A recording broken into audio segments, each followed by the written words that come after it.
This ain't no audiobook. This ain't a radio play. This is a Happy Cloud audio tool.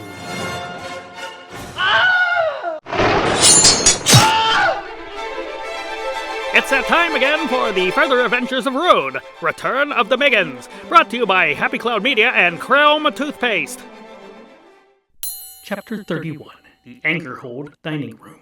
When the hoods were finally removed from their heads, Rune and Dusty found themselves at dinner. At least there was food stacked upon the fine table, but the plates before them were empty. Since their hands were bound to the arms of the chairs, their chests bound to the backs of the chairs, eating would have proven difficult anyway. You take the good with the bad, as Dusty always said, and Rune always hit him for saying it. They tested their bonds. The knots were secure, the ropes taut, but only about a 2 on the scratchiness scale.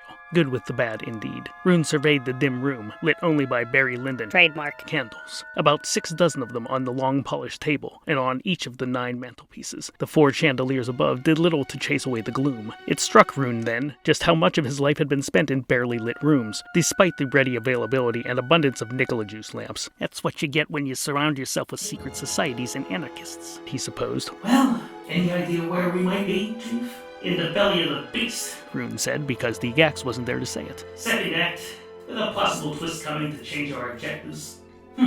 It's certainly spacious. Squinting into the dim, Rune was almost certain there were other people in the room. Servants, perhaps. From their posture and scent, they were not guards. Help staff retained the smugness beaten out of the military. Even in the dark, Rune knew they were sneering down their noses at him. Something about this place smelled familiar.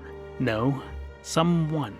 A chair at the head of the table pushed back half a foot, wooden legs marring the polished onyx floor. Rune and Dusty cringed at the sound. That was the intention.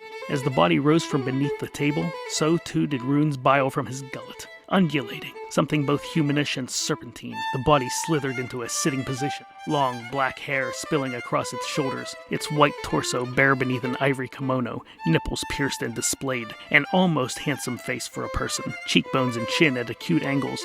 It had dead black eyes that stared without blinking, a smile without humor, lips narrow and sharp, limbs long, fingers both tentacular and gnarled bone, all in constant movement, like a bony jellyfish in the water.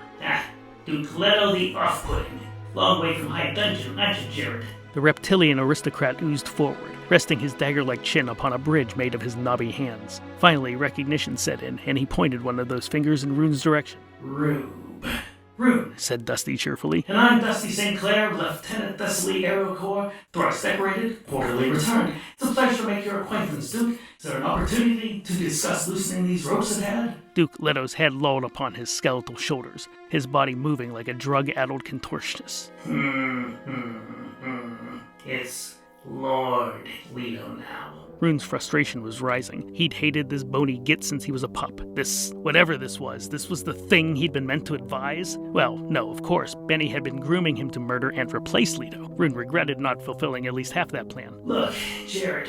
Those black eyes turned in Rune's direction. Lord Leto. Saints. The ropes at their wrists and chest tightened, cutting off their circulation. Dusty grunted. Rune bared his teeth. He didn't want to show this creep an ounce of respect, not even faked respect. He thought of the schlep back when he was just a scuzzy duke sleazing around with his own grotesque council. Lord Leto. The ropes eased and Leto oozed back into repose. The gray wolf grunted. Necromancy. Leto shrugged with his entire body, like a scarecrow in a hurricane. Dusty said, Say, Chief, isn't this the... Yes. The guy that... Yes, him. All those fleens ago went... No, that was the other guy. But him? None other. Ha! Leto glared at them. Look, is it Leto or Leto? What are we doing here? We're going with whatever feels right at the time. Knock it off. Leto glared at them. He snapped his fingers, and the servants emerged from the gloom to serve. They ladled soups and stews into bowls, placed them before the Lord first, then the prisoners. The bonds did not loosen, so Rune and Dusty had to content themselves with the aromas. As far as tortures worked, this was fairly benign, but still, as the Scooberish says, a move by dicks. I remember you. You were quite the terror in High Dungeon. Said Lord Leto, staring up at the ceiling and lounging as if his bones had been sent out for cleaning. Things did not get better after you left. No? Asked Rune, smelling onion and cumin in the soup. No fan of cumin, he mourned not the cooling broth. You inspired rebellion among the staff. Your witch sisters had their hands full dealing with new unions. Good for naught. Rune said, thinking of the mechanic who'd first told him of the concept. Constant meetings of the collective bargaining made the just ready vulnerable to the Zeit. Leto didn't continue. He dunked some bread in his soup and stared at it, watching the broth drip.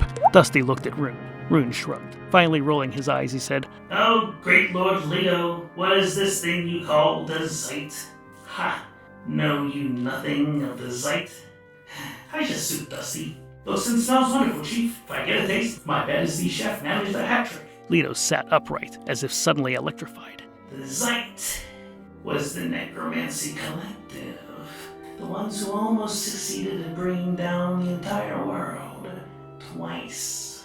Not to be argumentative, Lord Leto, but I believe the operative word here is almost. It was the fault of having too many generals, said Leto, relaxing again into the contours of his ornate chair. Too many conflicting visions, no unifying desire, save victory.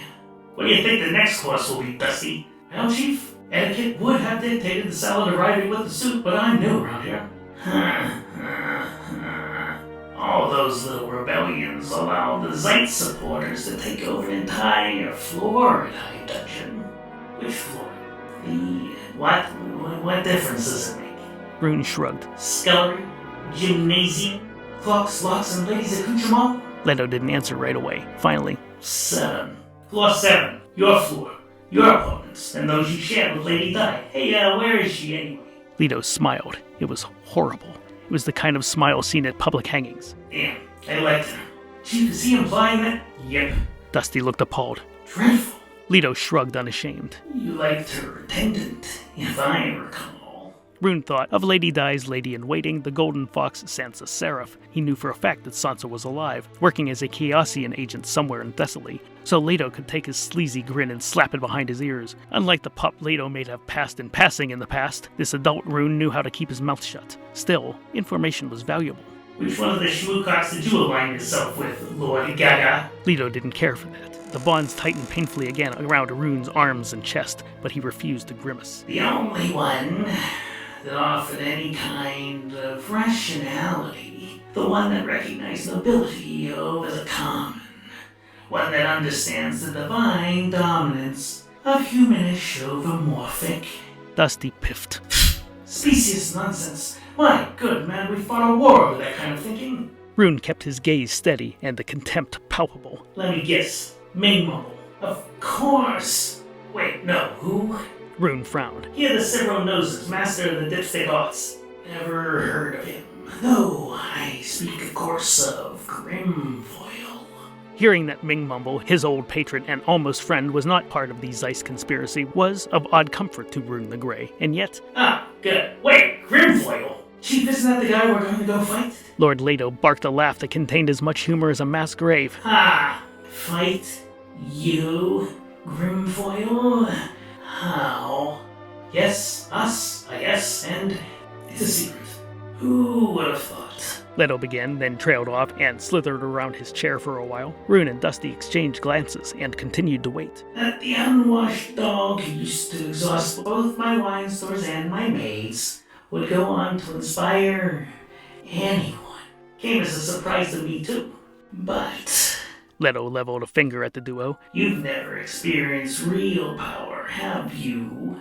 With legions drinking in your every word? Rune looked from Leto to Dusty and said, You know, we've had so much chicken lately, I could really go for some fish. Dusty was still staring at Leto. Good sir, I'll be the first to say I'd follow my friend Rune to hell and back. And I did, as a matter of fact, and not too long ago. What day is it today, Chief? It's Speduncle Day. Still, what a blessing. We don't celebrate that here. Or anything. Yeah, you really grimmed the place up. We're preparing everyone for the new world, said the Lord, draped now over the chair arms. Frivolity will be reserved for the wealthy. Toil and hardship for those born into it. Natural order. Or else what? Dusty demanded, no fan of class warfare. Or else you're killed, Grimfoil raises your corpse, and you go back to work anyway. I can see how that could be a conundrum. The next course arrived, and it was indeed a fish meal, but since it was red herring, there was no sense in dwelling upon it any further. Leto certainly didn't. He did choose to chew on some parsley, which was the most disgusting thing he'd done thus far. Free will gets in the way of progress. It alters the natural order. There's that phrase again. Yes, the natural order. It's been askew for too long. Deck of fleens of mistakes Grimfoil has the vision to correct. Sure. The fish didn't look that appealing anyway. That's the trouble with you free thinkers. You think your rights should be the same as everyone else's. Dusty frowned. Aren't they? Until the course is corrected. Leto said, slithering out of the chair into his feet. But you'll understand and fall into line once you've been capped. You're going to shoot us? He's going to turn us into Redcaps. Leto gave them thumbs up, which in Krill would have been a signal to steal second base. Instead, as Leto used it, it indicated loss of all hope. You'll be capped at sunrise, said Leto, sleazing out of the room on an exit line. And then you'll see reason, like everybody else. Thus concludes this episode of the Further Adventures of Rune. Tune in next week via your favorite audio delivery system. Full episodes and super mega chunks are available on Patreon.